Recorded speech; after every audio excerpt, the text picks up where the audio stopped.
It's time now for our weekly media panel. It's good morning to listener columnist Bill Ralston and broadcaster Susan Wood. Welcome along to you both. This morning we'll be talking about the issue of privacy. Pity poor Princess Kate. She's just been in the Solomons where no one bats an eye if a woman goes topless, and yet she has to put up with these photos of her on a private holiday, which have been published in magazines now all over Europe. The palace has taken legal action, but still they've managed to stop them in France, not, we know, in other nations around Sweden. Susan, did she have a right to privacy, do you think, on this holiday? I think absolutely she has a right to privacy. Yes, she signed up for an extraordinary job which comes with a lot of power, a lot of privileges, a lot of wealth, but she didn't sign away every moment of privacy. She was, she thought, in a safe place. She was with her husband. The photographer was nearly a kilometre down the road with a hell of a long lens. You know, where does it stop? She is allowed some private time with her husband. What, is she supposed to be showering in a wetsuit next? Well, possibly. She may have to start, poor woman. Or a burqa? Yes, indeed. What do you think about this, Bill? It's an interesting issue because one photo of her, without a top, is worth hundreds of thousands of dollars. Yes. She's always going to attract the paparazzi. Absolutely. Look, she has an implicit right to privacy. Everyone has, regardless of who they are, whether they're famous or not. But there will always be, in the nature of the media, people taking the opportunities that this guy took in France. The only way to stop it is to do exactly what they're doing, sue, and make it as expensive as possible for a media outlet to actually ever run stuff like that. I love the Irish newspaper that ran the shots. The outraged British co-owner immediately suspended the editor. You know, if you get enough pushback, then you get your more privacy. And it's been likened to Princess Diana, people saying to Princess Diana, and there is a real difference because Diana did the dance with the media. She spoke to the media, she had her little favourites she would talk to, and she brought a lot of it on herself. I would say Kate has not put a foot wrong. And I heard a whole lot of people this week, including Donald Trump, saying, why did you take her top off? She can take her top off if she wants to when she thinks she's in the privacy of her own space. It's interesting too in that it was published in France because, you know, the French rules are very tight, much tighter than the UK. Yes, but also at the same time, the French are pretty happy to topless sunbathe. It's, you know, Mediterranean coast. You see it everywhere, all around the Mediterranean. You know, you can see why they don't think a set of breasts is a big deal. No, I suppose when it's a future Queen of England, it becomes a slightly larger deal. OK, totally different kettle of fish, though, if you are a presidential hopeful. Let's have a listen to what Mitt Romney got caught doing earlier this year in Florida. He managed to insult nearly half of America, those who back Obama. All right, there are 47% who are with him, who are dependent upon government, who believe that they're a victim. And so my job is not to worry about those people. I'll never convince them that they should take personal responsibility and care for their lives. Indeed. Now, does Mitt Romney, Bill, does he have a right to privacy in an environment like that? It's outrageous, isn't it? I mean, yeah, there he is saying that 47% of Americans believe they're entitled to food. Medical care, they think they're entitled to shelter. Yeah, yes, they are, actually. It's, you know, fairly fundamental human rights.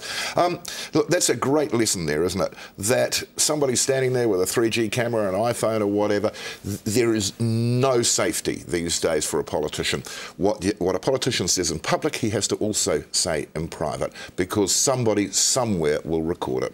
As they should be. I mean, it's absolute hypocrisy. This man gets up in front of the donors, the millionaire donors, and makes those sort of comments when he's running to be President of the United States. His comments also on Palestine really worried me. I mean, the man I don't think's fit for the job. He would have the world at war, certainly the Middle East, if he gets there, because he is absolutely ham-fisted. He doesn't get the nuances or the subtlety, and I just don't think he's up for the job. I think here, the time that we can remember where this issue was raised here was back in 2008. You may remember these were some comments made to a delegate by Bill English. Let's have a listen to those.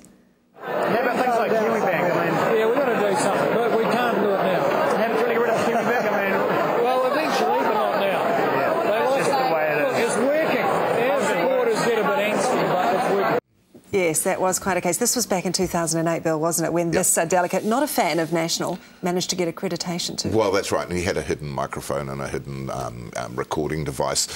Frankly, he could have just stood there with a cell phone. You remember John Tamahiri's career imploded after a frank discussion about the Labor Party. Particularly the women he referred to. Yes. There was a certain word he used to refer to. He didn't realise the tape recorder was on the table. He said he thought it was a cell phone. Well, nowadays, a few years later, a cell phone anywhere in sight. If you go up to the 9th floor of the Beehive, they take your cell phones off you, because you can use them for almost any purpose. But the reality is politicians should be saying the same thing in private that they are saying in public, because it means they are telling us untruths in public if they're saying something different privately. Which was the point, I think, that the New Zealand media made when John Key met with John Banks. John Banks, the Teagate. Yes. The Teagate. That was another scenario, wasn't it? So they haven't really learned, have they? No, they haven't. And a device like, in that case, was hidden in a little zipper bag. You wouldn't have known what it was. It's just a standard microphone that you would leave on the table, I would think. But why would you talk about anything other than the wife, the kids and the pets when you have invited the cameras along? They're all outside.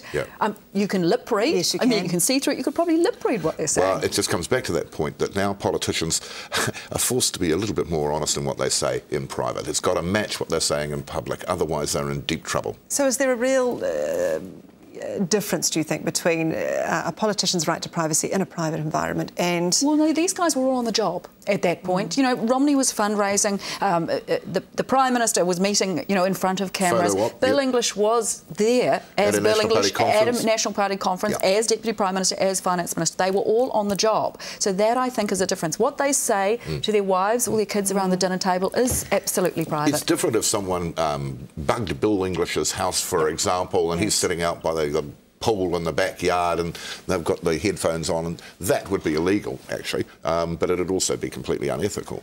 We don't really have, do we, Susan, or maybe you beg to differ, that sort of paparazzi culture in New Zealand as such? Well, not to the same degree that perhaps you see in Europe. There's a couple of paparazzi around that, I mean, I've been chased around by them. You might have been chased around by them back in the day, Bill. I remember. You're more interesting. Oh, it was quite entertaining, actually, literally being chased by them. But no, we don't, thankfully, and I hope we never do. I think we were talking about Paul Holmes once was photographed on a balcony, wasn't it? That was a private environment, but we don't really see a lot of it here at all. Yeah, there's a fine line that's never really been seriously tested in New Zealand, apart from perhaps the Hoskin case over photographing his children. Yes. But if you're clearly in public view doing something stupid and someone takes a shot from, say, the street, I don't think the courts would back you. If somebody used a lens over a course of a mile to shoot between some trees to get a shot of you rubbing suntan oil on yourself or something, that would be a breach of privacy. Absolutely. But there were, and there was one paparazzi, or he was a print journalist actually, who's no longer in the country, and I remember actually in your role at when you're in charge of TVNZ News and Current Affairs, you sending out an email saying, guys, buy shredders, because he was going through our rubbish. So I simply would walk the dog, and any papers I had, which was usually the Power Bill, I would just put the dog mess in with it and thought, well, if he wants to go through that, absolutely fine. Goodness me, there we go. OK, let's talk about cameras in court, because this is an issue that is bubbling over more and more. And we saw perhaps in the Ewan McDonald trial, we saw some pretty extraordinary images coming out of court. Now, we spoke to Judith Collins this morning. She said that could be up for review. What do you make of the way cameras are being used in court, Bill? Well, it's sad because cameras in court in New Zealand is a world leader. We have one of the most enlightened regimes of being able to see justice being done. And now the legal profession and judges are beginning to sort of resile from that a little. I think the problem comes when you edit a story down. Now, you tend to go for the more interesting parts, and that may not be the judge's great witty bon mot that he gave, and so it is in fact when a witness broke down or whatever, and they regard that as sensationalist. The big problem was the Guy trial. You had, you know, attractive people in a soap opera situation. Absolutely, it was a soap opera. I mean, the like Guy trial TV anyway, had wasn't it? every element, you know, the beautiful blonde, the beautiful brunette. It had absolutely every element going for it, which was why it was reported as it was. And it wasn't just television. Look at the newspapers, both, you know, the Dominion Post, the Herald, huge photographs of those women, as you would. So I think it would be a great shame to see cameras out of court. And, of course, you are going to go for those moments, but by and large, I think it has been very responsibly used. I think the real problem comes, though, when you take court coverage and incorporate it into a wider story and you bring in extraneous matters. If they want to restrict court coverage to purely court coverage and not a wider story... Give us an example of that, then. The Guy trial, when a TV1 journalist pointed to the fact that she wasn't wearing a wedding ring, Anna wasn't wearing a wedding ring. See, I would find that interesting, but should it be part of a court report? That's no, what that's you're right. saying. Well, it's when you do interviews with people, other people in the street, do you think he's guilty or not? You know, I mean, if you start incorporating that in, I can understand why they may object. It should just simply be coverage of court. Yeah, because the alternative is court TV, and believe me, having sat through a lot of court cases, it's not Judge Judy. It's interesting, isn't it? Because a news editor will say, give me 1 minute 30, and somehow you have to condense the day's news down to 1 minute 30. You are going to use the trigger points, aren't you? When there was one question that made, the witness get upset. What was that question? You know, you're going to use those elements, which is where it gets the title of being sensationalist. Put a member of the public in there, not a journalist, and they look at it, they would be talking about those points. That's why they get used, because they are the interesting pieces. One of the things that happens much less now because the cameras are in court is you don't get the perp walk type situation where witnesses emerge and they're deluged by the media going, why did you say that? And all your coverage comes from outside the court, and it turns the courts actually into a fiasco, a rolling circus at times, a media circus. You don't get that so much now in New Zealand. You might see it at the end of a trial when the interested parties emerge.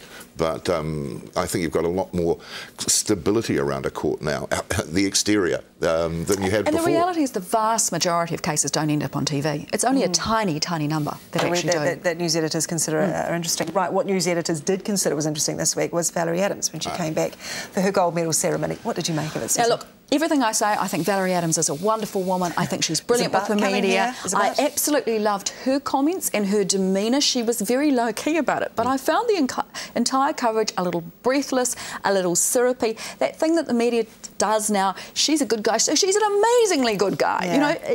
She is an amazingly good guy, but it was just too much for me, actually. What did you make of it, Bill? Well, I mean, the ANZ marketing team deserves a kick in the shins, really. They just over-egged it with them branding and everything. That's the issue, is it? Would it have occurred if you didn't have a commercial sponsor for it? Well, I think subtlety. ANZ has to get something out of it. Yeah, they could have made it a bit more dignified, I think. Yeah, a little bit more subtle. And I mean, fine, the live coverage that evening was great. John Hawkesby somehow morphed into Peter Montgomery, yelling into the microphone, and then the fireworks at the end. Good of ANZ to actually support it, good of them to do it, but just a little bit more subtlety. It detracted from the occasion. Little less ANZ, little more Olympic. Right. I have to say, it's possible I may have shed a little tear when Valerie gave a speech. She was pretty amazing, wasn't she? It doesn't detract from my point of view, from feeling for her triumph over the cheat and everything else. Great. Love seeing the kids. She had one on her knee for a while. I liked seeing that. You wouldn't have seen this because you were doing first line and occasionally crossing to the airport when she arrived back. The breakfast show on TV1 sent Paul Petra, the co-host, out to the airport, where it was fine while Valerie arrived, but then she's standing in an empty airport, everyone's gone, and she's saying, well, this happened earlier, and it was kind of, I could see why they're doing it, because they're trying to actually associate their brand and their reporter, the presenter, with Valerie, the hero. Pretty much what ANZ was trying to do. We were out there as well. In fact, and Petra made a boutique appearance on First Line, actually, in the backdrop, I have to say. We were out there too, and you kind of have to be with it. You're not sure what the news element is, other than Valerie Adams is back. But, I don't know if you managed to see any of it. It's still watchable, is it, from a spectator point of view? I don't know. You get the emotion. Yeah, you do get the emotion. And there were some nice people out there waiting for her as well. I think I saw some more of that on Campbell that night, and some really quite cute comments from people, talking about how excited they were to see her and her family members. Yeah. But there's a danger you can overhype it, because it's a special moment, and a special moment for her and for New Zealanders who really exulted in the fact that she had won and got her medal back. And beat it. I love the way she referred to that as it. Yes. But the ballyhoo and the overly sugary presentation of most of that stuff, I think, was a bit of a turn-off. Is there a danger that we do that a little bit too often with sports coverage as well, that we become sort of champions of our sports teams? We do. I mean, none of them have cured cancer, and we don't. No. It is one of our problems. The scientists and the brains, those people don't get that sort of applause. It is definitely one of our weaknesses. Yeah, we did it with the Rugby World Cup a bit. We overdid it towards the end and after the end. It was just pure elation, wasn't it? Finally, I mean, everyone was just got there. We did it. We won. I love the way it's we're sitting at home in armchairs, they did it for us. Yeah, it used to be, I hope the All Blacks win, then it's we won. Yeah, absolutely. All right, well, we do have to leave it there. Thank you both, Susan Wood, broadcaster, and Bill Ralston, listener columnist. Very much appreciate your time this morning. That brings us to the end of the programme for this week. Remember, all our stories and interviews can be seen on our website. It's frontpage.co.nz. That's frontpage.co.nz. Next